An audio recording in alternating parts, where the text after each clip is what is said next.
मैं आज के चीफ गेस्ट महोदय दिख नहीं रहे हैं। आदरणीय राजेश जी अभी दिख नहीं रहे हैं। मैं कॉल करता हूँ और तब तक आप जो है इसका वो करें, संचालन करें। मैं कॉल करता हूँ राजेश जी को। क्या है, उनका नेटवर्क शायद प्रॉब्लम है। जी। जी आदरणीय दिनेश दिनेश जी जुड़ गए हैं और रामाधर जी ने जो है हैंड रीच किया है। तब तक रामाधर जी को सुनते हैं, मैं कॉल करता हूँ। जी जी जी। आदरणीय रामाधर भाई साहब, आपने हैंड राइज किया है। आप सदर आमंत्रित है, अपनी बात रखिए।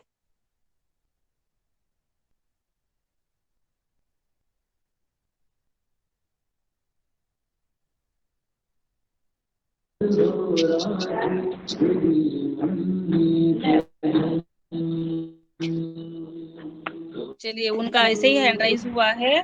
तो हम अभी योगा के बारे में थोड़ी सी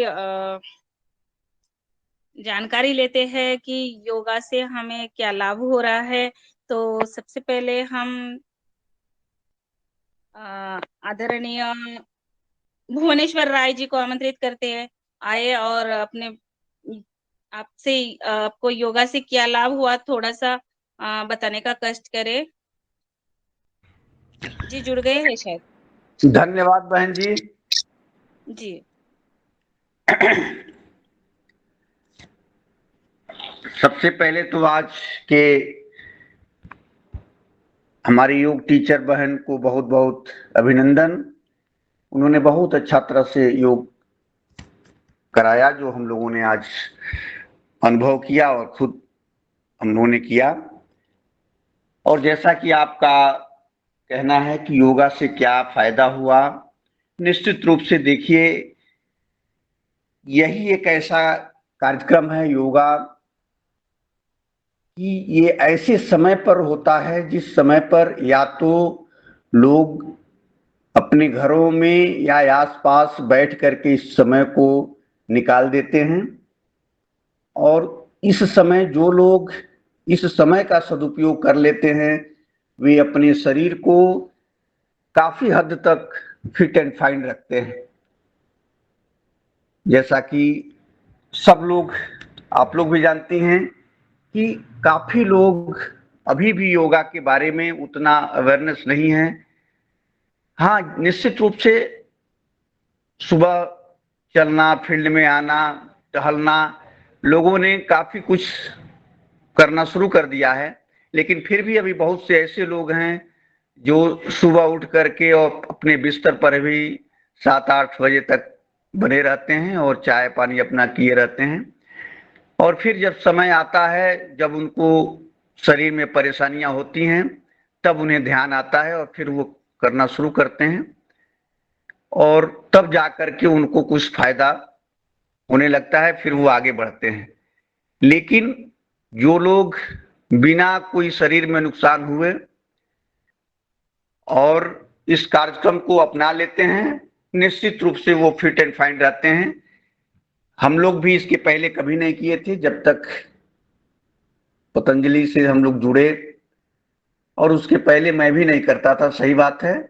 लेकिन यहाँ जुड़ने के बाद धीरे धीरे ही सही करना शुरू किया गया। इसका नतीजा ये हुआ कि परिवार के लोग भी, और जहां भी चर्चा होती है, जब कोई पूछता है कि ये दर्द कर रहा है, वो दर्द कर रहा है, तो वो पूछता इस भाव से है कि इसका ट्रीटमेंट क्या किया जाए, चर्चाएं करता है। लेकिन हम लोगों के मुंह से अनायास निकल जाता है कि अच्छा, इसके लिए थोड़ा सा ये योगा अपना करना शुरू कर दें।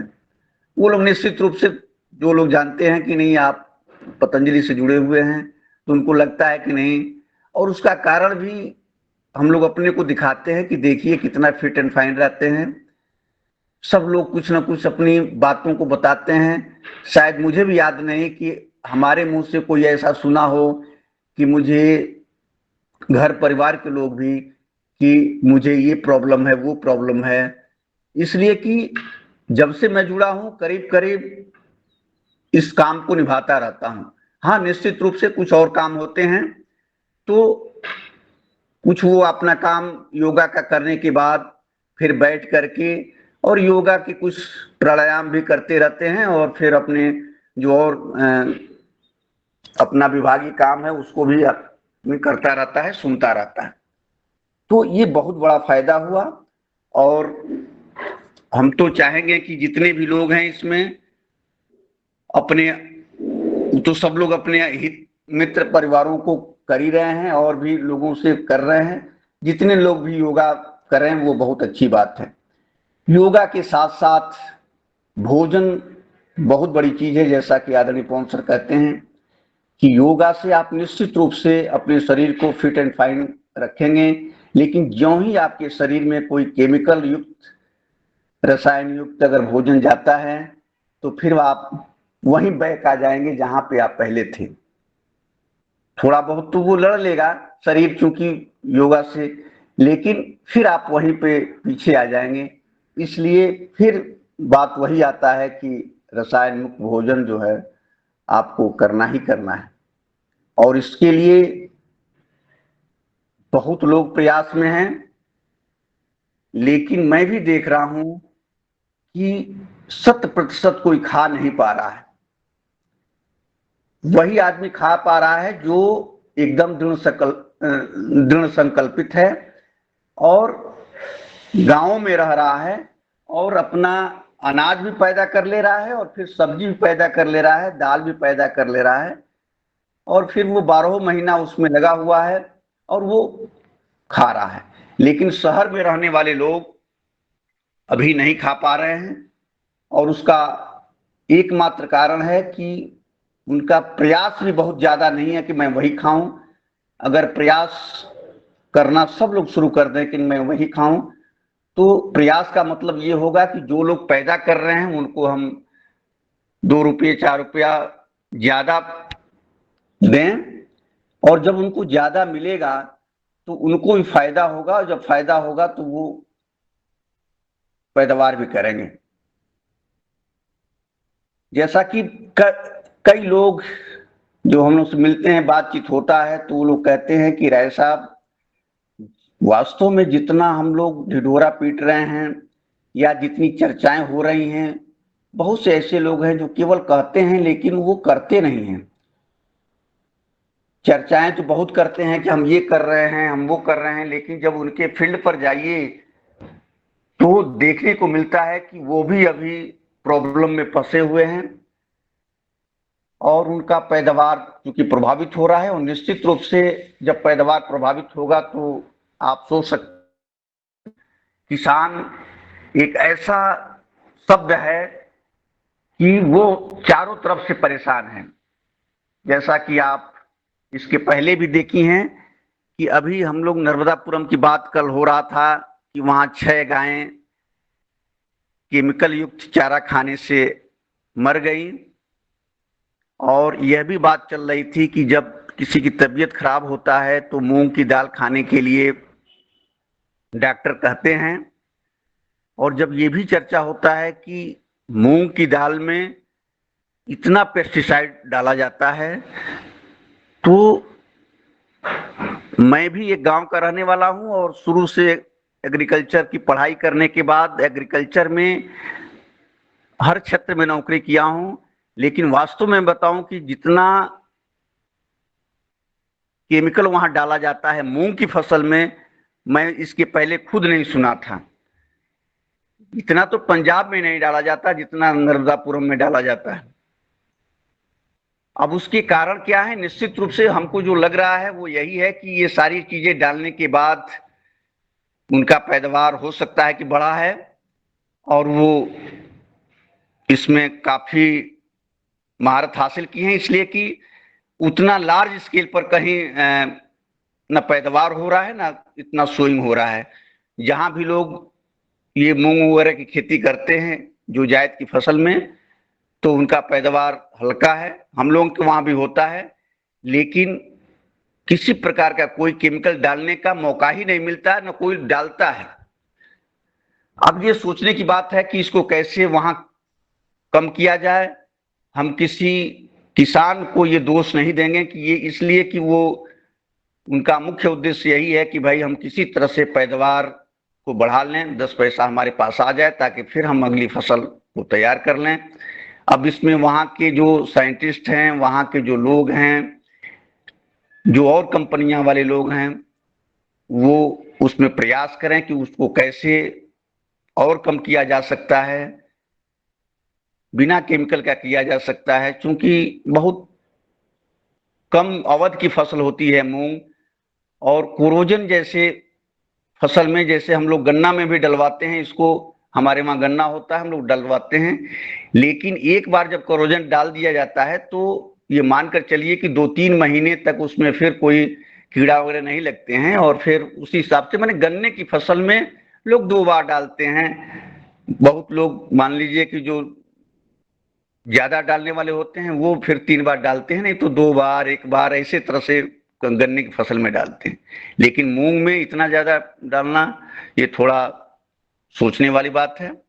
और निश्चित रूप से जैसा कि बार और चर्चा चला था कि कंपनी वाले लोग भी ये साबित कर चुके हैं कि उसका कोई अवशेष नहीं रहता उसके दाने में, और ये फाइनल हो गया है। तो यह भी एक प्रश्न चिन्ह उस समय भी लगा था, और आज जैसे कि पशु मरे हैं तो भी प्रश्न चिन्ह है कि निश्चित रूप से ये अगर इतना डालने के बाद भी अगर कोई अवशेष नहीं रह रहा है तो फिर तो पूरा केमिकल युक्त भोजन करने में कोई दिक्कत नहीं है।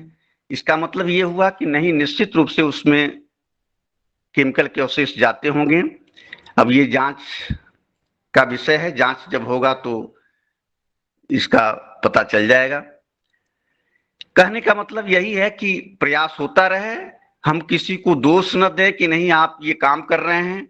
हाँ, अगर जिसके पास ये व्यवस्था है, जो ये कर सकता है कि नहीं आप ये काम बंद करें, तो वो करके दिखा दे कि नहीं देखिए आप, मैं आपका सहयोग कर रहा हूं, आप इसको छोड़िए और ये काम करिए जिसकी वजह से आपका जो है केमिकल फ्री हो जाए। मुझे जो लग रहा है, क्योंकि जहां पे ज्यादा मार्केटिंग की व्यवस्था होती है, जब कोई फसल इस तरह की लगाई जाती है तो केमिकल कंपनी वाले लोग भी वहां क्षेत्र का दौरा ज्यादा करते हैं, और वहां पे वे लोग बार बार दौरा कर रहे होंगे, सारे लोगों को मोटिवेट कर रहे होंगे कि नहीं आप पहले ही इसको स्प्रे कर दीजिए, पहले ही इसको दे दीजिए, एक बार और स्प्रे कर लीजिए ताकि आपकी फसल बिल्कुल सुरक्षित रहे। हो सकता है कि ये भी कारण हो। तो इसी के साथ फिर मैं यही कहूंगा कि जितने लोग ये जैविक खेती से संबंधित हैं, वहां पे बड़े बड़े नर्मदापुरम में अपने ही 7 बड़े विद्वान लोग हैं जो जैविक खेती को अपना रहे हैं। जो पूर्ण रूपेण अपनाने वाले में तो एक अशोक जी ही है। देखिए, वो बड़े विश्वास के साथ कहते हैं कि वो अपनी चीज को दिखाते भी हैं। शरद जी भी हैं, लेकिन शरद जी चूंकि साइलेज की खेती करते हैं और मक्के की खेती करते हैं और वो साइलेज बनाते हैं, तो उनकी, जहां तक मुझे लग रहा है कि उनकी व्यवस्था निश्चित होगी कि साइलेज में, मक्का में आप वेजिटेटिव ग्रोथ आप ज्यादा रखेंगे तभी आपका ज्यादा से ज्यादा पैदावार होगा। अब जहां पे पैदावार ज्यादा लेना है, फसल की ग्रोथ ज्यादा रखनी है, तो निश्चित रूप से उसमें कुछ केमिकल, कुछ न्यूट्रिएंट की व्यवस्था, कुछ नाइट्रोजन, ये सारी चीजें ठीक ठाक देनी पड़ती है, तभी वो जा करके होगा। और अगर कम देने पर हो जा रहा है तो ये भी बहुत अच्छी बात है। लेकिन निश्चित रूप से कोई पेस्टिसाइड तो नहीं यूज हो रहा होगा शरद जी के वहां, ये मुझे आइडिया है। इसलिए कि चूंकि वहां कोई दाना तो लेना नहीं है, अनाज पैदा करना नहीं है, केवल उसकी ग्रोथ को ही बढ़ा करके और साइलेज तैयार करना है। तो ऐसे ऐसे धुरंधर लोग पड़े हुए हैं, तो इन लोगों का प्रयास निश्चित रूप से क्षेत्र में है भी, और आगे प्रयास भी करते रहें कि मूंग जैसी फसल में निश्चित रूप से कुछ बदलाव हो। ये बदलाव धीरे धीरे होगा, लेकिन ये बहुत ही एक सोचने की विषय है कि इस पर जरूर वहां के लोग चर्चा करें और इसको थोड़ा सा कंट्रोल करके, क्योंकि मूंग एक माना जाता है कि मरीज को देने के लिए है, मरीज उसको खाते हैं, उसकी दाल को खाते हैं, तो निश्चित रूप से ये सोचने वाली बात है। तो अगर हमारे मुख्य अतिथि जी आ गए हों तो मैं अपनी वाणी को विराम देते हुए यहीं पे समाप्त करता हूं। धन्यवाद। जी धन्यवाद आदरणीय आदरणीय भुवनेश्वर राय जी। आगे आदरणीय श्री मुंडेलाल सर। क्या है उनकी, वो जाने क्यों नहीं लोड हो रही, वो जभी से परेशान हो रहा है। उन्होंने स्क्रीनशॉट भी भेजा है, उनकी उस पर डाउनलोड नहीं जुड़ नहीं पा रहे हैं, और स्क्रीनशॉट भी भेजा है। जी उसका कोई टेक्निकल अगर सहयोग हो सकता है, कोई कर सकता है तो राजेश जी का कर दे। वो जुड़ नहीं पा रहे हैं, कैसे हो सकता है, कैसे जुड़ेंगे? कोई बात नहीं, धन्यवाद आदरणीय भैया जी। और फिर हम दिनेश भैया है, और फिर अभी योग से जीवन में क्या लाभ हो रहा है, सभी के आहार में परिवर्तन कैसे हो रहा है, इस पर ये तो ही हो जाएगा आदरणीय भुवनेश्वर राय जी ने अपनी बात रखी। तो एक एक करके हम पूछ सकते हैं सभी से। बहन जी, ये तो हो जाएगा, लेकिन ये है कि चूंकि उनका समाधान तो करनी पड़ेगा ना। कैसे कोई जानता हो अगर सदन में ऐसा कोई है, तो मैंने रजना जी को नंबर दिया है राजेश जी का।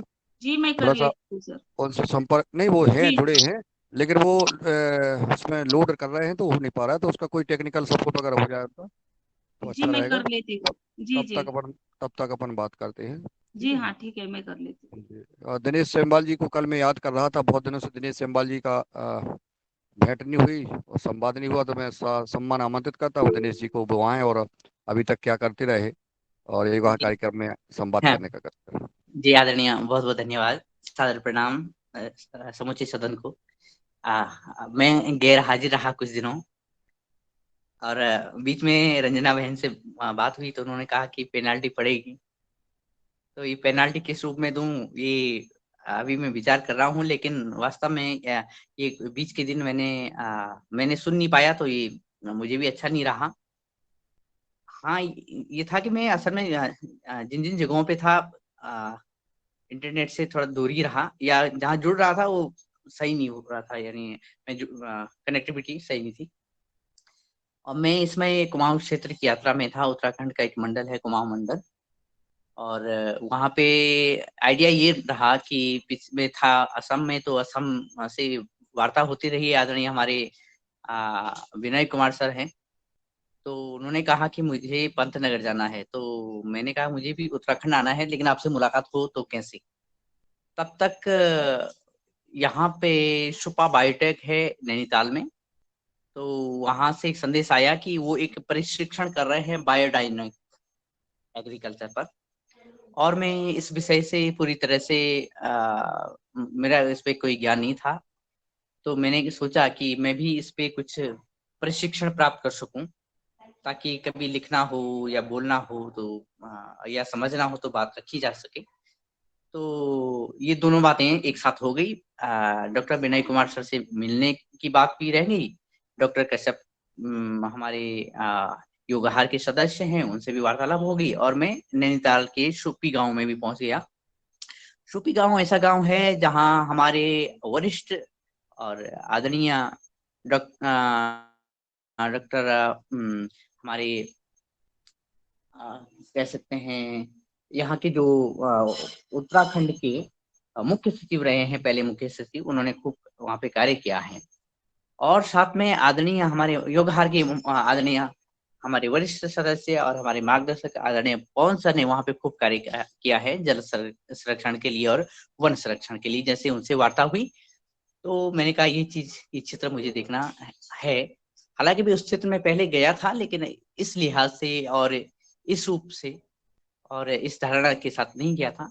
लेकिन कुछ चीजें मुझे समझ में आई और मैं गया। जो जब मैं डॉक्टर विनय कुमार सर के बाद आगे बढ़ा, उनसे मुलाकात के बाद, तो ये बायोडायनेमिक एग्रीकल्चर की विधाएं समझने के लिए मैं गया। वहां पे 21 लोग आए हुए थे, जिसमें से फ्रांस से थे, श्रीलंका से थे, और उसके अलावा भारत से थे। भारत के अलग अलग राज्यों से थे, उसमें मध्य प्रदेश, छत्तीसगढ़ से कुछ कंपनी के लोग थे, साथ में जम्मू कश्मीर से थे, और उत्तराखंड से मैं था मात्र, और जो ये सुपरबाइटर के लोग थे, उसके अलावा दूसरी जगह से थे। तो ये बायो डायनेमिक जो है, जैव गतिकी सिद्धांत भी जैविक खेती की ही बातें करता है। और एक बात इसमें ये देखने की है कि इसमें मिट्टी को ही संपूर्ण जो कृषि पारिस्थितिकी का आधारभूत कहा गया है, और कीट नियंत्रण के लिए भी इसमें कुछ प्रैक्टिसेस हैं। ये बात देखने की होगी कि ये कितनी कारगर होती हैं। और मैंने इन विधाओं पे समझने की कोशिश की, वहाँ पे प्रैक्टिकल भी किया।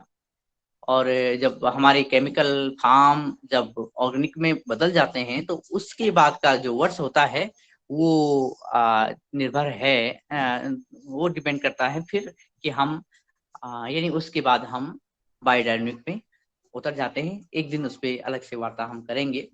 तो कुल मिलाकर ये बात रही। और योगाहार के बारे में कुछ लोगों से वार्तालाप हुई, वो जो ट्रेनिंग्स में थे वहाँ पे मैंने बताया।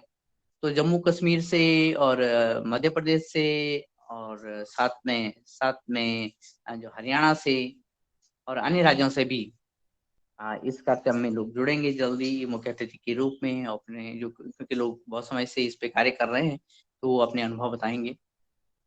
और हाँ, वहाँ पे दूसरी बात ये देखी मैंने कि बहुत सारे लोग तो केमिकल फार्मिंग नहीं कर रहे हैं, पेस्टिसाइड वगैरह यूज नहीं कर रहे, लेकिन रामगढ़ एरिया है वो पूरी वेरी वेजिटेबल्स के लिए जानी जाती है। जो निचला वाला पार्ट है, जो घाटी एरिया है, वहाँ पे केमिकल का खूब प्रयोग हो रहा है, पेस्टिसाइड का खूब प्रयोग हो रहा है। तो कुछ लोगों से, ज्यादा लोगों से बात नहीं हुई, क्योंकि इसमें किसान बहुत व्यस्त थे, उनके फल तुड़ाई का कार्य चल रहा था। लेकिन कुछ लोगों से बात हुई, तो मैंने उनसे योगाहार में जुड़ने की बात कही।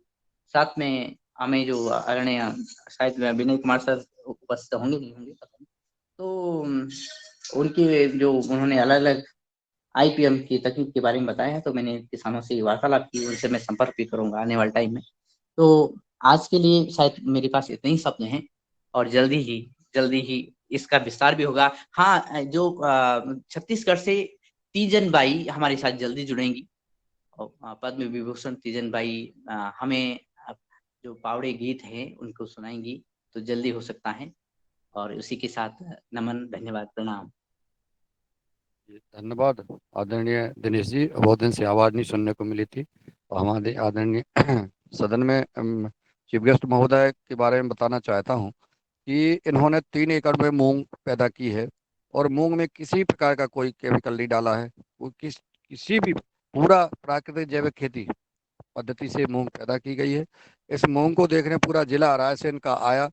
आप जो है जैविक प्रमाणीकरण का आपने एक ग्रुप बनाया है, वो माँ रेवांचल जैविक कृषक समूह के नाम से आपका ग्रुप है। और आपने पतंजलि समृद्धि प्रोग्राम के अंतर्गत जो है प्रशिक्षण लेकर के किसानों को प्रशिक्षण दिलाया, 2-3 बैच बनाए, और उन किसानों को आपने पौधारोपण भी कराया, पपीता की खेती भी कराई, अन्य फलदार पौधे भी लगवाए। और उस क्षेत्र में हमारे राजेश सिंह ठाकुर साहब जो पतंजलि किसान सेवा समिति के जिला प्रभारी हैं, और वो इस क्षेत्र में बहुत अच्छा काम कर रहे हैं। और मैं बताना चाहता हूँ सदन को, सभी किसान भाई जुड़े हैं जो कहते हैं, हम सब कहते हैं कि जैविक खेती में उपज कम होती है। इनका कहना है कि हम 1 एकड़ में 24 क्विंटल गेहूं हमने पैदा किया है, उत्पादन किया है 24 क्विंटल प्रति एकड़ जैविक खेती में। और उन्होंने अभी घन जीवामृत वगैरह तैयार करके रख लिया है।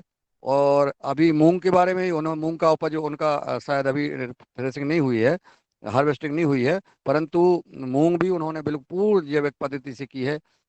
नर्मदापुरम में हमारे मान सिंह गुर्जर जी हैं, उन्होंने भी पूरी 16 एकड़ में जो मूंग पैदा की है, पूरी जो है केमिकल फ्री है, पूरी प्राकृतिक जैविक पद्धति से की गई है। ऐसे कई किसान हैं जो मूंग बिना किसी जहर के और पैदा कर रहे हैं, और अच्छी पैदावार हो रही है। ऐसे किसानों को हम सदन में लाने का प्रयास कर रहे हैं, ताकि वो बताएं, अपनी अनुभव बताएं किसानों को कि कैसे हो सकता है। क्योंकि अभी किसान, हम सब मानते हैं कि अभी उपज कम होती है, उसके बगैर चलता नहीं है, और घटनाएं भी देख रहे हैं। इस देश को हमें केमिकल मुक्त करना है, इसके लिए प्रयासरत है। और जब किसान किसान से बात करेगा तो अपना सवाल करेगा, उसकी जो परेशानियां हैं वो कैसे दूर हों इस पर, लेकिन आज अभी वो जुड़ नहीं पा रहे हैं। उन्होंने स्क्रीनशॉट भेजे हैं और वो अपने खेत पर खड़े हैं।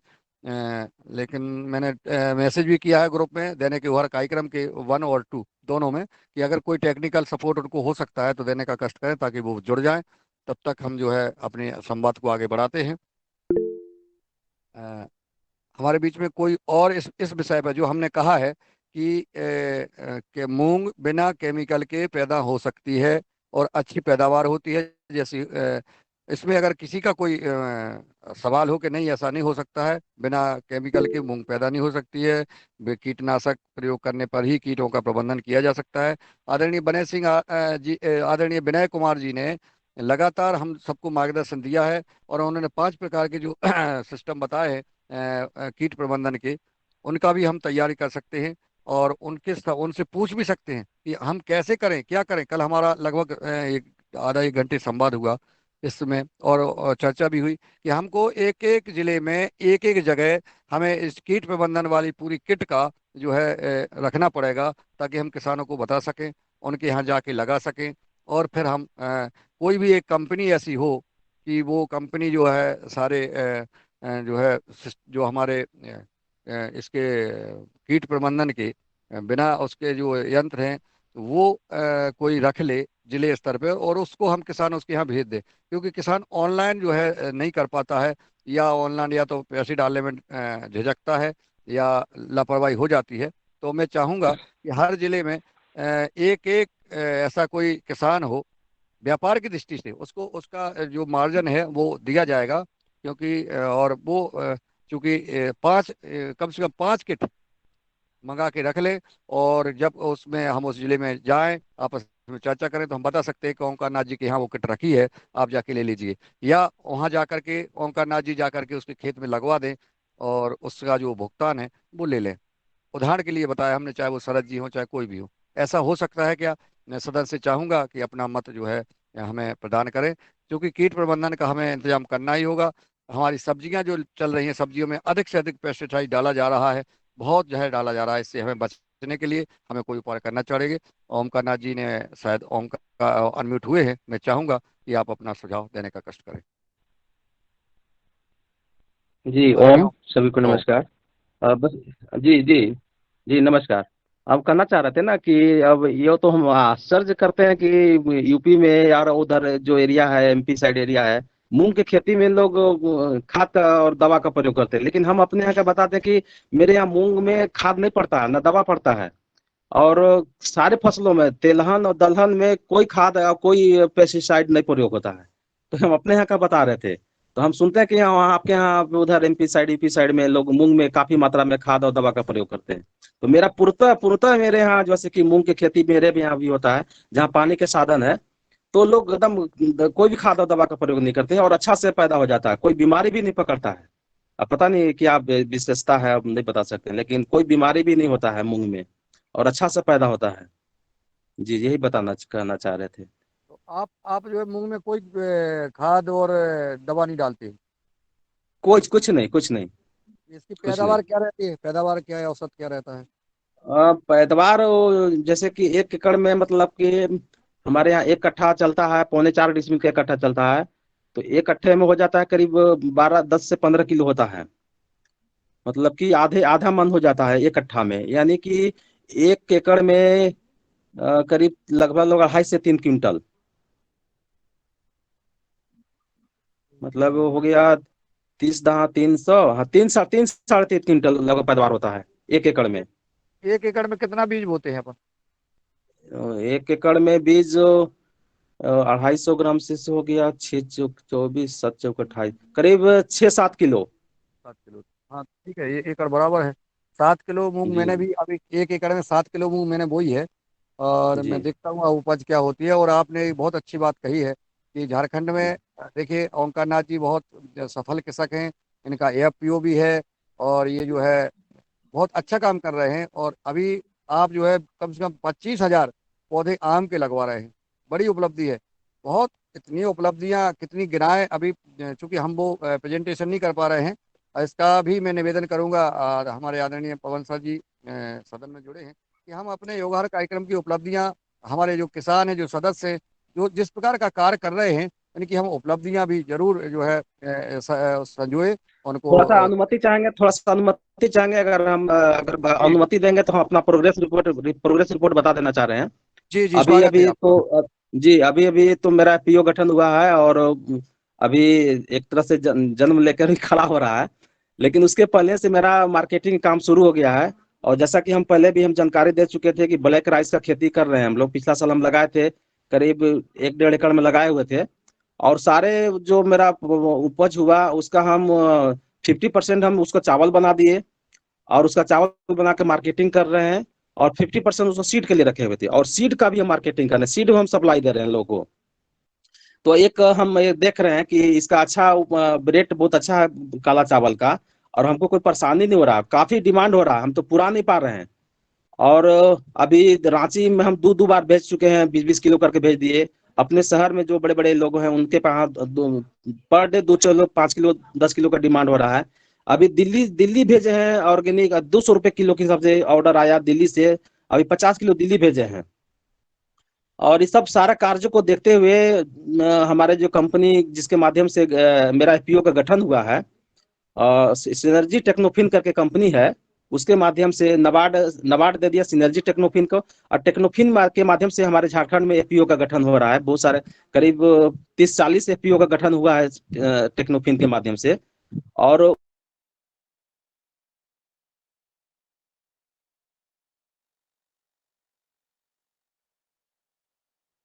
आवाज मुझे नहीं आ रही है, सर को आ रही है? सर को आवाज आ रही है ओमकार नाथ जी की? सदन को ओमकार नाथ जी की आवाज आ रही क्या? उन हमारा कार्य को प्रभावित होकर वो हमारा जो लेमन ग्रास की खेती हो, चाहे वो अभी अभी मदर एफपीओ को दर्जा दे दिए हैं अपने पूरे झारखंड में।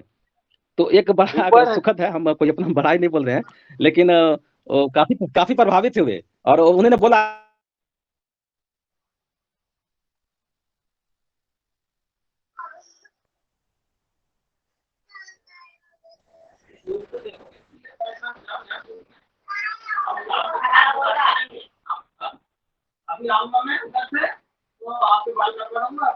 खेती करना। हम बहुत सारे किसानों को तैयार कर लिए हैं, और उनको हम सीड उपलब्ध करा के इस वर्ष अगले साल का मेरा तैयारी है कि हम 200-500 क्विंटल हम काला चावल की पैदावार करेंगे, और अपना प्रोसेसिंग करके पैकेटिंग करके हम उसको सप्लाई देंगे।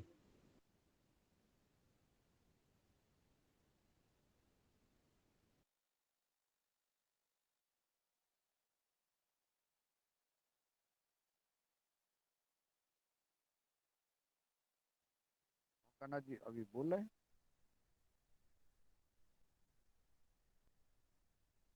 उसमें सारा खर्चा सरकार दे रहा है वर्मी कंपोस्ट बनाने के लिए। उसमें किसानों से गोबर लेना है, खरीदना है, 2 रुपए किलो के हिसाब से खरीदना है, और उसका वर्मी कंपोस्ट तैयार करके खुद अपना यूज करना है, और उसका मार्केटिंग भी करना है। तो इसमें भी एक अच्छा संभावना है किसानों के लिए। तो उसमें हम लोग का अपने प्रखंड में 5 यूनिट हमको दिया जा रहा है, हमारे पीओ को, कि 5 यूनिट आपको अपने किसानों से लगवाना है। और वहां से मेरा मेरा जो टारगेट है कि हम उसके माध्यम से वर्मी कंपोस्ट जो तैयार होगा किसानों से गोबर लेके, तो अपना खुद पहले यूज करेंगे। जो भी मेरा ब्लैक राइस का जो किसान है, चाहे और किसान है ऑर्गेनिक का, तो उसको पहले अपना यूज करेंगे। और उसके बाद जो सरप्लस होगा तो उसको मनरेगा के माध्यम से हम उसको सप्लाई देने के लिए हमारा तैयारी है। मनरेगा में भी बागवानी में बाहर से भी, यूपी से, बनारस से आदि दूसरे जगह से वर्मी कंपोस्ट आता है। तो हम अभी डीसी से मांग करेंगे, भाई जब मार्केटिंग की बात हो रहा है तो मनरेगा में हम लोग को वेंडरशिप दिया जाए, ताकि हम उसको वर्मी कंपोस्ट वहां पर हम जो मनरेगा बागवानी में यूज होता है उसका हमको अगर हो जाएगा, ऑर्डर मिल जाएगा, तो फिर हम अच्छा से हमको रेट मिलेगा, तो हम इसमें आगे बढ़ सकते हैं। तो एक वर्मी कंपोस्ट का भी एक योजना चल रहा है, और इसको लार्ज मात्रा में अपने पूरे जिले भर में प्रचार प्रसार करना है। हम तो पूरा कोशिश कर रहे हैं कि पूरे एपीओ को कि ऐसे जगह यूनिट लगे जहाँ अच्छा सा प्रोडक्शन हो। तो और देने की दिशा में हम आगे बढ़ रहे हैं, और खास करके काले चावल में अच्छा रेट मिल रहा है पूरे, और पूरे वर्ल्ड में इसका काफी डिमांड है। और एक चीज और हम बता देना चाह रहे हैं कि थोड़ा सा, कि ऐसे तो सबको जानकारी है काले चावल के विषय में, लेकिन इसका खूबी है कि ये शुगर फ्री होता है, इसमें कार्बोहाइड्रेट बहुत कम होता है, और एंटी कैंसरस भी होता है। इसके ऊपर वाला जो ब्लैक जो कलर होता है उसमें कैंसर को मारने के लिए इसका अच्छा इसमें गुण पाया जाता है। और इसमें प्रोटीन विटामिन जब भरपूर मात्रा में अन्य चावल की तुलना में ज्यादा मात्रा में होता है, इसके चलते इसका काफी डिमांड है। 200 रुपये किलो तो अभी मतलब जनरल में, ऐसे ऑनलाइन में 300-400 रुपये किलो तक इसका रेट जाता है अलग अलग कंपनियों का। तो हमको लगता है कि इसके माध्यम से किसान लोग आकर्षित होंगे और ऑर्गेनिक दिशा में जरूर बढ़ेंगे, क्योंकि भाई रेट अच्छा मिल रहा है तो वो आकर्षित जरूर होंगे। और एफपीओ के माध्यम से उनको रेट अच्छा दिला देते हैं तो निश्चित रूप से हमको लगता है कि इसमें सफलता मिलेगा और पूरे जिले को हमको लगता है कि ऑर्गेनिक दिशा में बहुत बड़ा कदम साबित होगा। तो यही सब थोड़ा सा प्रोग्रेस अपना देना चाह रहे थे कि ये योगाहार क्लास के माध्यम से घर बैठे बैठे सारे विशेषज्ञों का अनुभव हमको प्राप्त हो जा रहा है। हमने तैयारी किया था कोरोना काल के पहले कि हमको विजिट करना है पूरे इंडिया में, अच्छे अच्छे किसानों के यहाँ जाना है, कहाँ कहाँ अच्छे अच्छे खेती हो रहा है उसका अध्ययन करना है। तो कोरोना के चलते हम कहीं जा नहीं पाए। अब जो है से कि अब वही काम मेरा योगाहार क्लास कर दे रहा है। सारे विशेषज्ञों से एक जगह घर बैठे बैठे सबसे जानकारी मिल जा रहा है, कहाँ पर क्या क्या हो रहा है, कौन लोग क्या क्या अच्छा से खेती कर रहे हैं, सारा अनुभव बैठे बैठे मिल जा रहा है वीडियो के माध्यम से, यूट्यूब के माध्यम से और सारे विशेषज्ञों के माध्यम से भी। तो हम शुक्रगुजार हैं, हम शुक्रिया बहुत बहुत अभिनंदन करते हैं और आप सभी को धन्यवाद देना चाहते हैं, मुन्नीलाल भैया जी, पवन सर जी, दुबे सर जी, कि इस योगाहार क्लास को आप लोग आगे बढ़ा रहे हैं और बहुत बड़ा ये आगे चल के बढ़ेगा, पूरा पूरा विस्तार लेगा। अभी मेरे पास सदस्यों की संख्या कम है लेकिन लगता है पूरे पूरे इंडिया में इसका विस्तार हो जाएगा और होना भी चाहिए। इससे काफी किसानों को लाभ मिल रहा है। तो अभी हम लोग को भी थोड़ा सा परिश्रम करना पड़ेगा, सभी से संपर्क बनाना पड़ेगा जो भी अपने अपने संपर्क में है, थोड़ा समय का अभाव हो जाता है। आगे चल करके फिर हम लोग और आगे मंच पर स्वामी जी के माध्यम से और भी सभी राज्य प्रभारियों से भी निवेदन करेंगे कि भाई अपने अपने स्टेट से अपने अपने किसान प्रभारियों को इस लिंक से जोड़ें। हर जिले से करके एक किसान जुड़ जाएगा तो करीब 540 550 जिले हैं, तो 550 मेंबर मेरे पास ऑलरेडी ऐसे हो जाते हैं। तो वहाँ के किसान अगर जुड़ जाते हैं अच्छा बात है, किसान प्रभारी अगर वो एक्टिव नहीं है तो और दूसरे किसान एक दो किसान जुड़ जाएं। इस दिशा से हम बहुत आगे आहार क्लास को ले जा सकते हैं और पूरा लगता है इससे बहुत काफी किसानों को फायदा होगा। जी जी, बहुत बहुत धन्यवाद नीला भैया जी। धन्यवाद आदरणीय ओंकार नाथ जी, आपने बहुत सब और योगाहार परिवार को इससे बड़ी और क्या खुशी हो सकती है कि हमारे ओंकार नाथ जी दिनों दिन प्रगति कर रहे हैं और अपना हमारे भाई, हमें खुशी होती है इसी प्रकार से आप तरक्की करें और हम किसान भाइयों को प्रेरणा देते रहें। आपको बहुत बहुत शादिवाद। हमारे आज के चीफ गेस्ट महोदय आदरणीय राजेश सिंह ठाकुर साहब जुड़ गए हैं और बड़ी मशक्कत के बाद वो जुड़ पाए हैं। अब चूंकि आज समय तो कम है परंतु उनको सुनेंगे हम 10 मिनट, और 10 मिनट के बाद हम कल और 2 दिन राजेश जी जुड़े, 2 दिन हम लगातार इनको सुनेंगे क्योंकि इनकी उपलब्धि मैं बताना चाहता हूं कि आप एक शुरू से आपने पतंजलि के स्वदेशी आंदोलन को गति दी है। आपने आंदोलन को गति दे करके आपने आयुर्वेद के क्षेत्र में, योग के क्षेत्र में बहुत पुरुषार्थ किया है। इसके बाद आप जो है जिला स्तर पर जब पतंजलि किसान सेवा समिति के जिला प्रभारी बनाए गए तो आपने पतंजलि समृद्धि प्रोग्राम के अंतर्गत प्रशिक्षण लिया। किसानों को रायसेन जिले में लगभग 100-150 किसानों को प्रशिक्षण दिलाया। इसके बाद आपने ग्रुप भी 2 बनवाए। फिर जैविक प्रमाणीकरण दिव्य योग मंदिर ट्रस्ट के द्वारा आपने संचालित जैविक प्रमाणीकरण कार्यक्रम में आपने पीजीएस के अंतर्गत 2 ग्रुपों का रजिस्ट्रेशन कराया।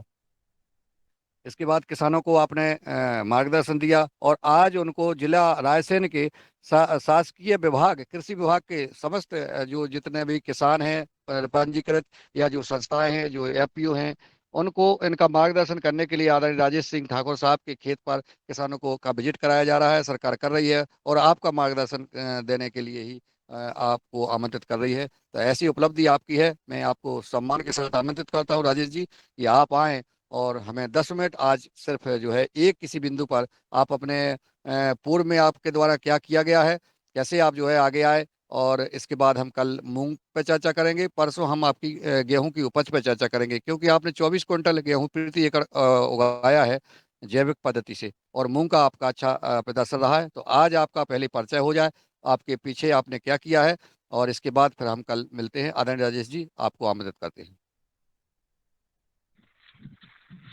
जी बहुत बहुत धन्यवाद आदरणीय। परम पूज्य स्वामी जी को कोटि कोटि प्रणाम। परम पूज्य आचार्य श्री जी को कोटि कोटि प्रणाम। मेरा नाम राजेश सिंह ठाकुर, एक छोटे से गांव का रहने वाला हूँ। गांव बगलवाड़ा, तहसील बरेली, जिला रायसेन है।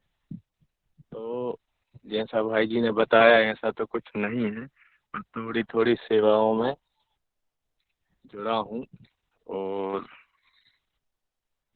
लगभग 2004 से पतंजलि से जुड़े थे। इसके बाद में लोगों को योग कराना, स्वदेशी के बारे में जानकारी देना, और 2018 में ग्लोबल विकास ट्रस्ट से जुड़ के फार्मरों की आय बढ़ाने के लिए हमने काम किया था। तो हम लोगों का काम था काफी कम दरों में फार्मरों को प्लांट्स उपलब्ध कराना, मात्र ट्रांसपोर्ट खर्चा लेते थे और फार्मरों को हम तरह तरह के फलदार प्लांट्स उपलब्ध कराते थे।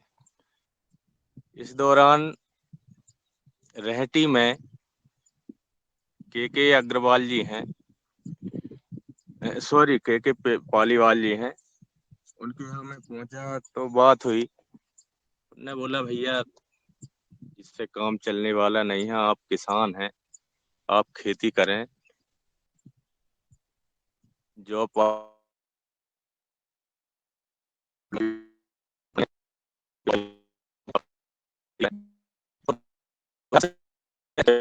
आवाज कट रही है राजेश जी, आप थोड़ा सा नेटवर्क में पहुंच जाएं। आवाज कट रही है। जी जी जी, अब आई जी क्या आवाज? हाँ, अब आ रही, अब आ रही।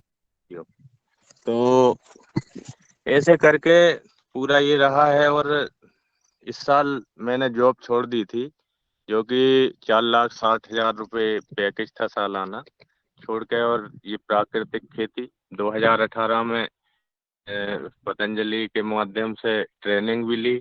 उसके बाद में 2 ग्रुप बनाए हैं पीडीएस से, और ये काम चल रहा है।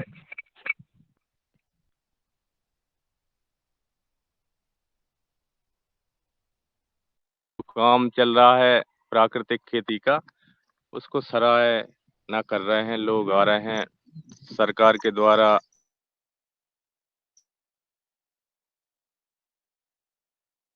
ये देखो, अब मैं खेत पे ही हूँ, तो ये प्राकृतिक तरीका से जो मूंग लगी हुई है, आप देख रहे हैं फली वगैरह भी इसकी काफी अच्छी मूंग है। जो भी फार्मर आ रहे हैं बहुत सराहना कर रहे हैं कि भैया बहुत अच्छी फसल बनी है। ये है पूरा। तो इसी के साथ मैं अपनी वाणी को विराम देता हूँ। ओम प्रणाम सभी को।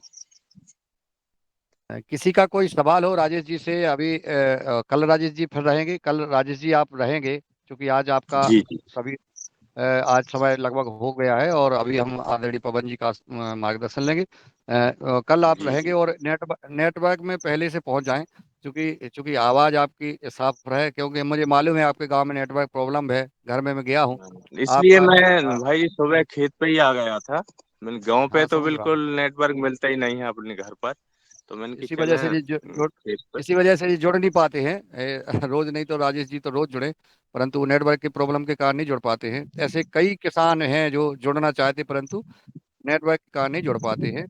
जो आदरणीय ओंकार नाथ जी ने कहा, आदरणीय किशोर दुबे जी भी कहते हैं, लगातार कई किसान नहीं जुड़ पा रहे बेचारे। चलिए ठीक है, कल आप जो है जरूर नेटवर्क में रहें, ऐसा मेरा निवेदन है, क्योंकि जी जी आपका मार्गदर्शन हम किसानों को बहुत आवश्यकता है। और मैं आमंत्रित कर रहा हूँ आदरणीय पवन कुमार जी को कि वो आए और हम सबका मार्गदर्शन देने का कष्ट करें। बहुत सुंदर मूंग दिखा रहे हैं आप, बहुत सुंदर मूंग देखिए।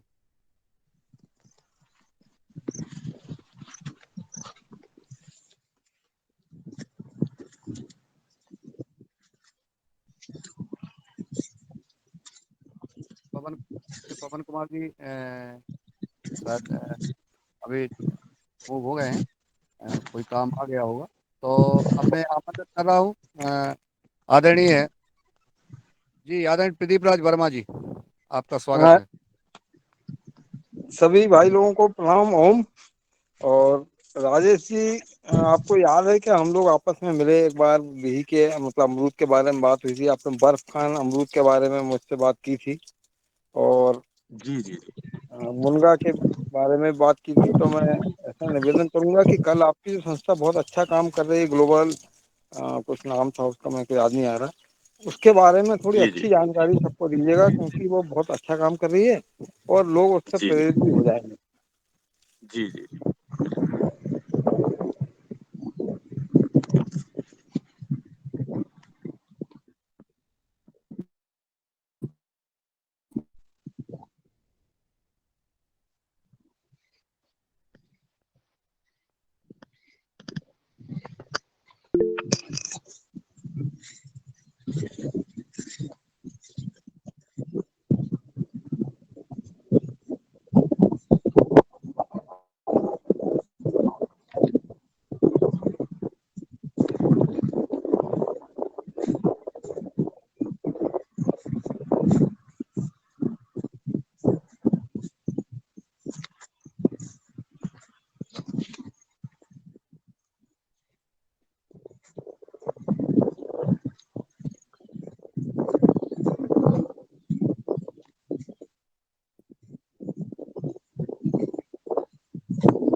आपकी आवाज शायद हमें नहीं आ रही, आप सदन को आ रही हो। हाँ जी, आवाज नहीं आ रही सर।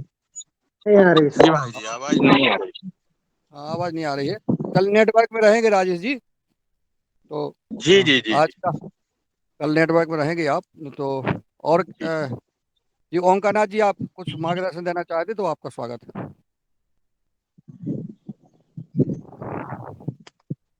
आपका हैंड रीच है। नहीं, मेरा प्रश्न राजेश भैया से था। मेरा प्रश्न उन्हीं से था। वो हमको चाहिए था, पौधा चाहिए था, जैसे पौधा सप्लाई देते हैं। जैसे एक बार उनसे पहले भी बात हुआ है राजेश भैया जी से।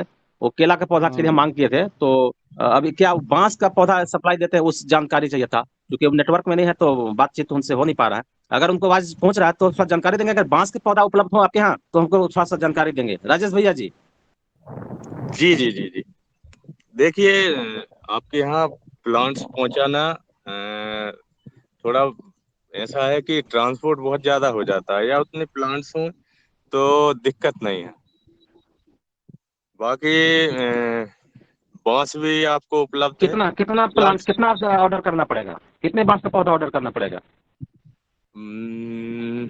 अपना यहाँ कितना कितना मिनिमम कितना पौधा ऑर्डर है, करना पड़ेगा कि आप मेरे यहाँ भेज सकते हैं? दूरी जी, कितनी होगी, वो तो आप ऐसा देख लो कि आपको झारखंड। ट्रांसपोर्ट कम से कम ट्रांसपोर्ट लगे तो मैं पहुंचा दूंगा। क्या है कि वो बहुत ज्यादा जी, रेटों में अगर पड़े तो मुझको अच्छा नहीं लगता। नहीं, कितना प्लांट का क्या चार्ज है? पर पौधा कितना पड़ेगा और कितना मिनिमम हमको ऑर्डर करना पड़ेगा?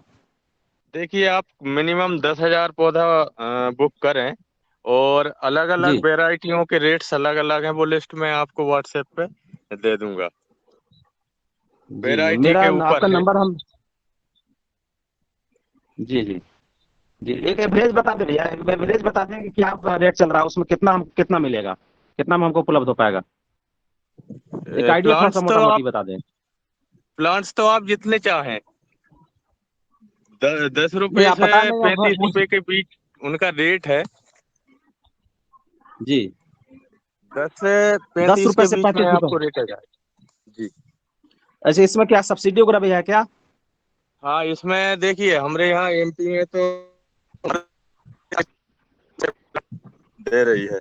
अब आपके यहाँ दे रहे हैं नहीं दे रहे, ये जानकारी नहीं है मुझे। दो मिशन तो इसमें बम्बू एक तो केंद्र सरकार का नेशनल बम्बू मिशन है। इसमें एक सौ हाँ हाँ तीस रुपए पर प्लांट मिलता है। और दूसरा मेरे यहाँ झारखंड में मुख्यमंत्री जनधन योजना चलता है, तो उसमें सारा खर्च गवर्नमेंट की तरफ से मिलता है लगाने के लिए, लेकिन बाद में मिलता हाँ है। हाँ तो ही हम जानना चाह रहे थे कि हमको अपने कुछ किसानों को तैयारी कर करके अगर हमको कितना मिनिमम हमको ऑर्डर करना पड़ेगा ताकि आपके यहाँ से पौधा आ जाए। आप 10,000 कर लें कम से कम। जी जी। अच्छा 10,000 पौधा तो ऑर्डर आप करेंगे तो प्लांट पर जी तो एवरेज वही 25-30 रुपए 35 पड़ेगा नहीं।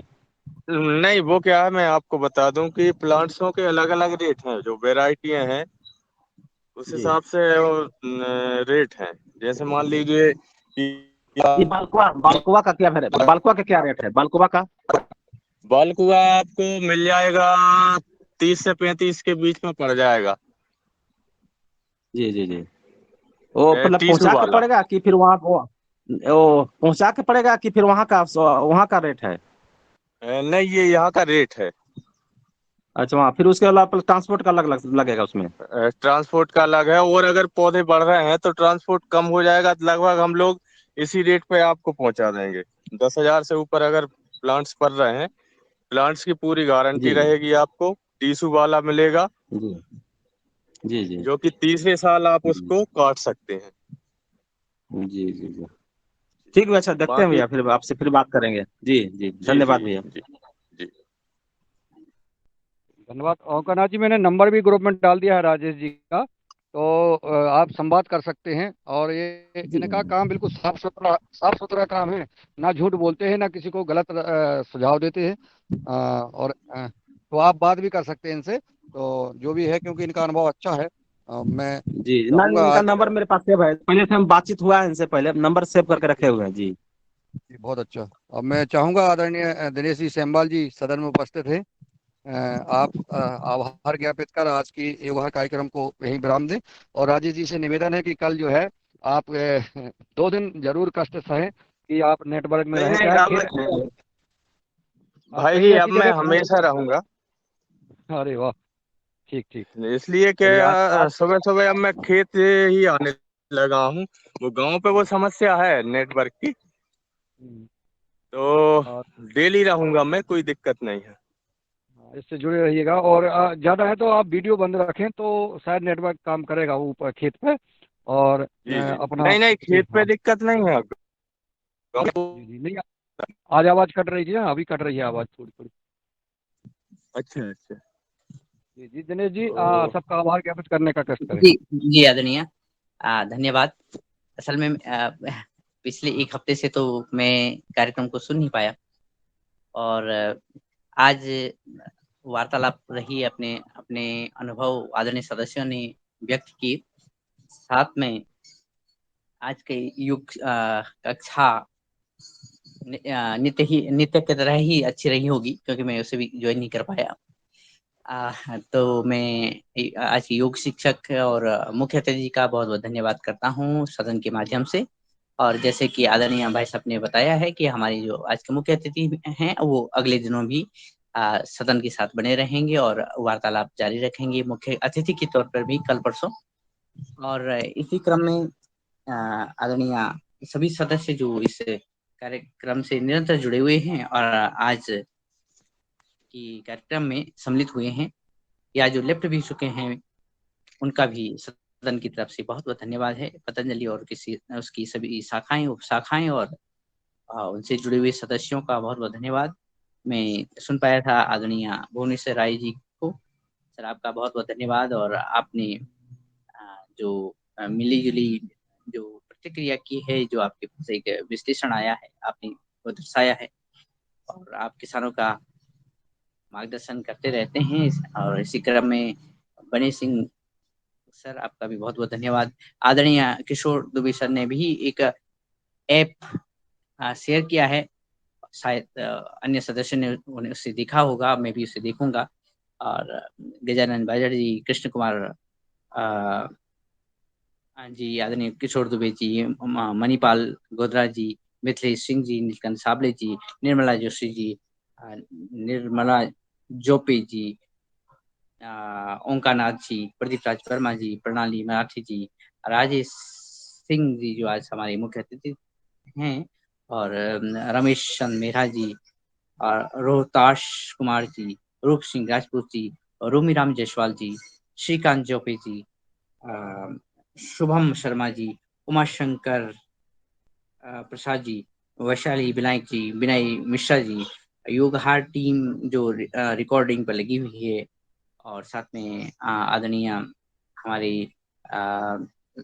मुनिलाल जी भाई साहब और आदरणीय रंजना दीदी जी, आप सभी आदरणीयों का बहुत बहुत धन्यवाद कि आप इस क्रम को नित्य प्रति आगे बढ़ाते जा रहे हैं, और इसके सुफल भी हम प्राप्त कर रहे हैं, और आने वाले समय में सदपरिणाम हमें और हमारे किसानों को और हमारे देश को प्राप्त होंगे। और इन शब्दों के साथ सभी को बहुत बहुत प्रणाम, बहुत बहुत धन्यवाद। पुनः मिलेंगे। आपका बहुत बहुत धन्यवाद। आप जो है अभी जिस दिन नहीं रहे तो सूना सूना लग रहा था दरबार। कल बहुत भयंकर आपकी याद आ रही थी, क्योंकि आप आते हैं, आपके पुरस्कार से जो महत्वपूर्ण व्यक्ति इसमें अपना मार्गदर्शन देते हैं, और आप युवहर कार्यक्रम में बहुत सक्रियता के साथ मार्गदर्शन और सहभागिता और परिश्रम कर रहे हैं। आपके परिश्रम को प्रणाम। और जी यहीं रंजना पे जी के मुझे जी यहीं पे आप जब बता रहे थे कि आदरणीय राजेश जी नहीं जुड़ पा रहे हैं, तो तब जब मैं अभी मुक्तेश्वर की यात्रा पे था, नैनीताल की यात्रा पे था, तब मैं यही सोच रहा था कि हम दूसरे किसानों को तो कहते हैं कि जुड़ नहीं पा रहे हैं, जुड़ नहीं रहे हैं, लेकिन समस्या बड़ी है कि बहुत जगह नेटवर्क सही नहीं रहता है, और एक भी कारण है कि कार्यक्रम से कई किसान जुड़ नहीं पाते हैं। तो लेकिन जो जुड़ पाते हैं वो कई लोगों को जोड़ते हैं, और आदरणीय आज के हमारी मुख्य अतिथि जी ने जैसे कहा है कि वो निरंतर जुड़ने की कोशिश करेंगे। तो इस तरह से हम बहुत सारे लोगों के साथ जुड़ेंगे भी। जी आपका बहुत धन्यवाद भाई साहब, प्रणाम। जी धन्यवाद।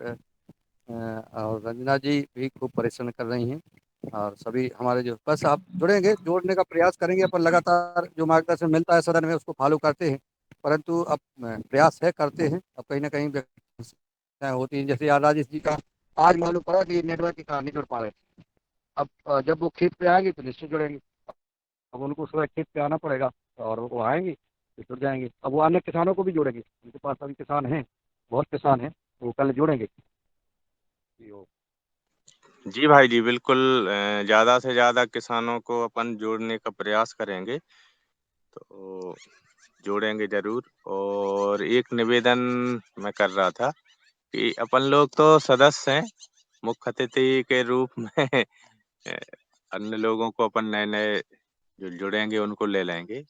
ऐसा मेरा सोचना था कि अब तो डेली ही जुड़ूंगा मैं, तो ऐसा कुछ नहीं है कि मध्य प्रदेश में आप एक जो जिला प्रभारी हैं, आपने पूरे जिले में इतना संगठन ऐसा अच्छा तैयार किया है, और आप बहुत, तो मैं तो कहूँगा कि अगर आप इसमें जुड़ गए और आपने अपने किसानों को जोड़ा, तहसील प्रभारियों को जोड़ा, क्योंकि हम जी, जी। चर्चा तो करते रहते थे, तो ये सदन में संख्या काफ़ी बढ़ जाएगी। और आपका क्योंकि जुड़ना महत्वपूर्ण है, हमारे किसान भाइयों को मार्गदर्शन भी मिलता रहेगा, संवाद पे संवाद होते रहेंगे। तो मेरा निवेदन है, कल से निश्चित है इसमें बदलाव आएगा, संख्या भी बढ़ेगी।